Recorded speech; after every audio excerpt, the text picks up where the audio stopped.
Oluchi never knew that one email could change her life and still feel like a trap. Before you accept any job that looks too perfect on paper, listen.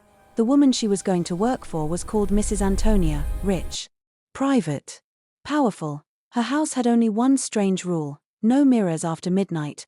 Oluchi didn't know that rule when she signed the contract. By the time she finally heard it, going back was no longer an option. If there was anything Oluchi had mastered more than her degree in business administration, it was waiting. Waiting in queues, waiting in traffic, waiting for emails that never came, waiting for interview calls that always ended with, "We regret to inform you." She was 30 years old, and every day felt like a reminder that life had somehow gone ahead without her. 8 years had passed since she left NYSC camp, proud in her khaki, taking pictures with friends who kept saying, "Luchi, forget now. With your brain, you'll get a job fast." But life humbled her. The first year after NYSC, she told herself, good things take time. No rush. The second year, let me add skills. God's timing is best. By the third year, aunties she hadn't spoken to in months started forwarding job openings to her on WhatsApp, sometimes as early as 5 a.m, "Apply for this one. Try that one. My friend's cousin's husband knows somebody there." By the fourth year, her mother sat her down one evening and said, very quietly, "My daughter, maybe think of business, or relocating, or anything. Just so you're not here like this." Year 5. Year 6. Year 7, she stopped counting. She stopped hoping out loud. Her friends moved on with their lives, some married, some relocated, some posted pictures from Dubai, UK, Canada, like it was normal. But Oluchi stayed in the same house in Enugu, same small room, same ceiling she had memorized. Same fan that sometimes made noise and refused to spin properly. From her bed, she would scroll through LinkedIn, Twitter job posts, Telegram channels, job boards. When she couldn't scroll anymore, she stared at the ceiling and pretended she wasn't scared, but she was scared.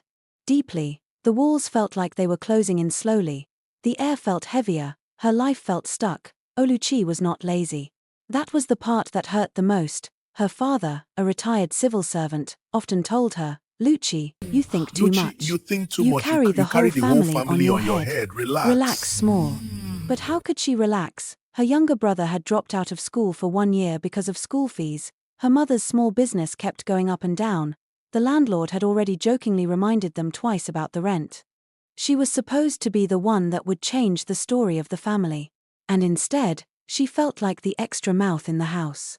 An adult child with no income, she had dreams once, starting a skincare brand, relocating to another country, buying her parents a better house, maybe even traveling for vacation just once.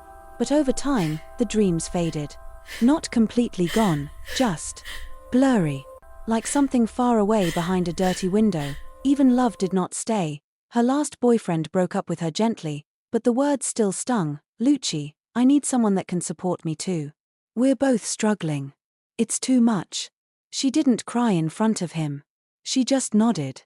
Went home and let the heartbreak sit quietly beside her other disappointments. By the time that email came, she was tired of being strong, tired of encouraging herself, tired of motivational quotes. So when the offer arrived, it didn't look like an opportunity, it looked like salvation. At least, that's what she thought. It was a calm Tuesday night. There was no light, so the generator in the compound was humming outside. Her parents had gone to bed. Her younger brother was snoring on the mattress on the floor. Oluchi lay on her back, her phone held above her face, scrolling through another batch of job posts she didn't believe in. Her data was almost finished. Her eyes were tired. Then at 11:08 p.m., her Gmail notification pinged. A new email. She almost ignored it. She was used to that pattern. You apply. You wait.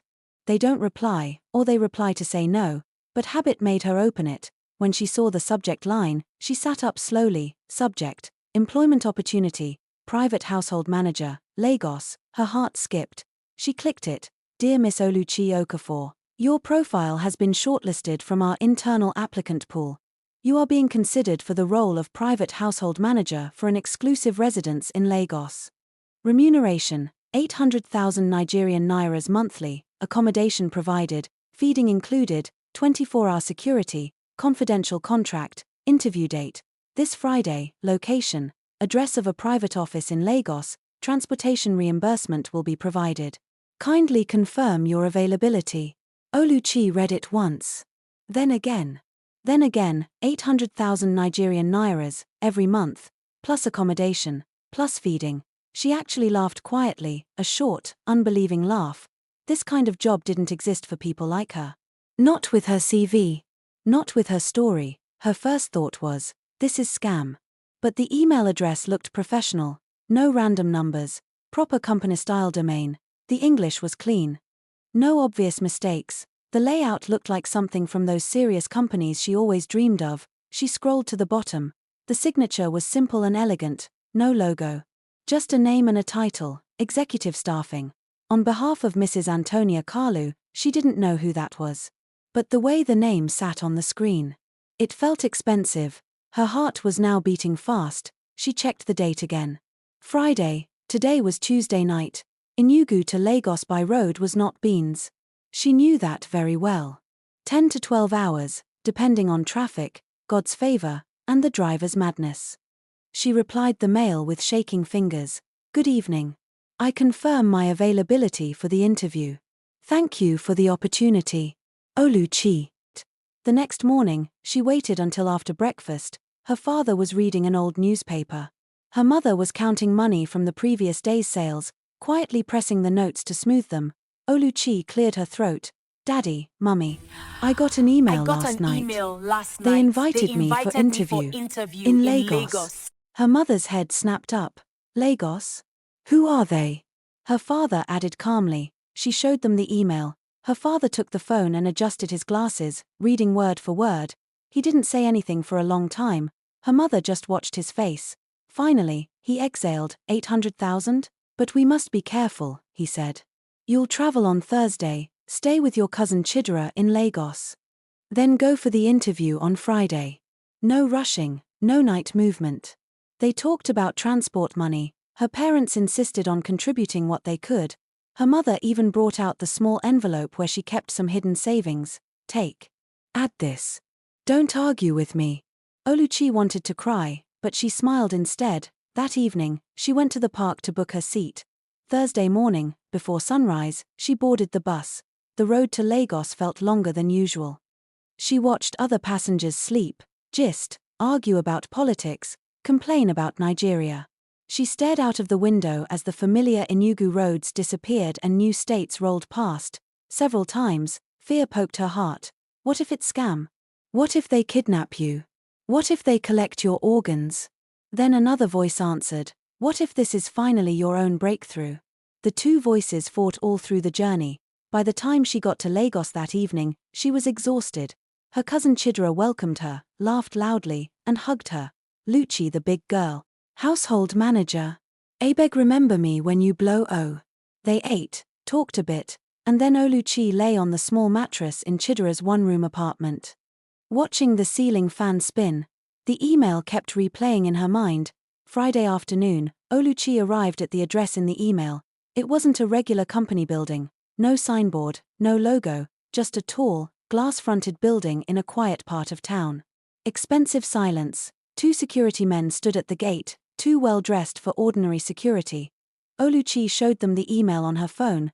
They exchanged a quick look, then one of them pressed something on a small device. The gate opened with a soft mechanical sound. Go to the 3rd floor. Ask for executive staffing. Inside, the reception area was almost empty. No noise. No music, everything was white, glass, and chrome.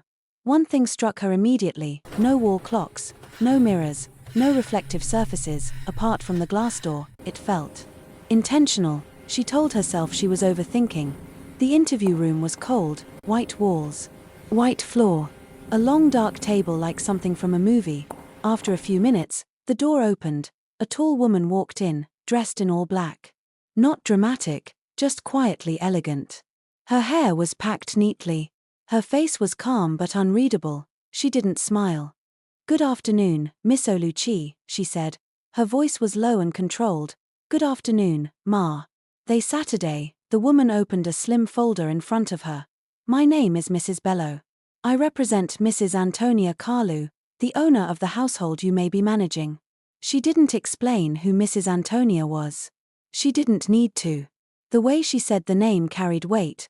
The questions started simply. Tell me about yourself. How do you handle conflict? Have you managed staff before? Are you comfortable living where you work? Oluchi answered carefully, her palms sweating. She spoke about responsibility, about her family, about how she was used to managing things with small resources. Do you have any health conditions we should know about? Any history of fainting, seizures, mental episodes? Oluchi blinked. No, Ma. Another pause. Then, do you have any spiritual sensitivity? Oluchi frowned slightly. I don't understand, Ma. Do you see things others don't see? Hear voices? Have unusual dreams that come true? Anything out of the ordinary? The air in the room suddenly felt colder. Oluchi shook her head slowly. No, Ma. Nothing like that. Mrs. Bello studied her for a few seconds, then simply nodded and made a small mark on the paper. Something about that tiny movement made Oluchi's stomach flip. Mrs. Bello closed the folder and said, You are suitable. Oluchi blinked. Ma? The position is yours, if you want it, Mrs. Bello said. Salary as stated. Accommodation and feeding provided. You will work in Lagos, at one of Madame Antonia's private residences. You will manage staff and the general running of the house. Do you accept? It felt too fast. Too clean. Too unreal. This is your contract. Read, then sign. Once you sign, you are under a confidentiality agreement. You will resume in 1 week. She slid the contract towards Oluchi, along with a black pen. The document was long. Too long, rows and rows of neat paragraphs. One particular line caught her eye. Employee agrees to abide by all house rules and protocols as may be communicated upon arrival at the residence. Failure to comply may result in immediate termination without notice and financial penalties. She swallowed. House rules? Like what? She asked carefully. They will be explained to you when you get there, Mrs. Bello said. With the same calm face, she flipped the pages again. There was nothing about mirrors. Nothing about anything obviously strange. Just that vague line about house rules. Another line bothered her. Employee agrees to remain in service for a minimum of 12 months, except in extreme circumstances as determined by the employer. If you are uncomfortable, you can walk away, Mrs. Bello said quietly. But once you sign, Miss Oluchi, you cannot treat this like ordinary work. You belong to this household for as long as your contract stands. Those words should have scared her more than they did. Instead, she thought of her father's tired shoulders, her mother's hidden savings, her brother's dreams. She signed. Her name looked small on the big white space. As soon as the pen left the paper, the air in the room felt different. Mrs. Bello took the contract. Your official resumption date is next Monday. Your transport for today and your return to Lagos will be reimbursed. She slid an envelope towards Oluchi. As she turned to leave, she noticed something strange near the door. Where you would normally expect a wall mirror in an office like this, there was a large, empty frame. She paused for half a second, staring. At the reception, the lady handed her a small card. For resumption, the lady said. All details are on the card. Oluchi put it carefully in her bag. The next morning, she was back on the road to Enugu. This time, the journey felt different. She kept touching her bag, making sure the contract copy was still there, making sure the card hadn't fallen out, making sure this wasn't all a dream. When she got home that evening, her parents were waiting. Her mother's eyes searched her face. How was it? She asked, almost afraid. Oluchi dropped her bag slowly, sat down, and let the tension in the house stretch for a few seconds. Then she smiled. They gave me the job. Her mother gasped and covered her mouth. Her father closed his eyes and whispered, Thank you, God. There was laughter, hugging, small tears. For the first time in a long while, the house felt light. The 1 week went fast. She packed her best clothes, some shoes, her certificates, and a few personal things into a medium-sized bag. Madam was providing accommodation, so she didn't need much. Her brother helped her fold clothes. You'll send me small money for data, Abeg, he joked, Oya comet from here. She laughed, pushing his head playfully. Her mother blessed her, prayed for her, poured oil on her head and wiped it gently. Her father hugged her longer than usual. Anything you don't understand there, Call us, he said. Don't keep quiet. Don't let anybody treat you like you don't have a home. Oluchi nodded, her throat tight.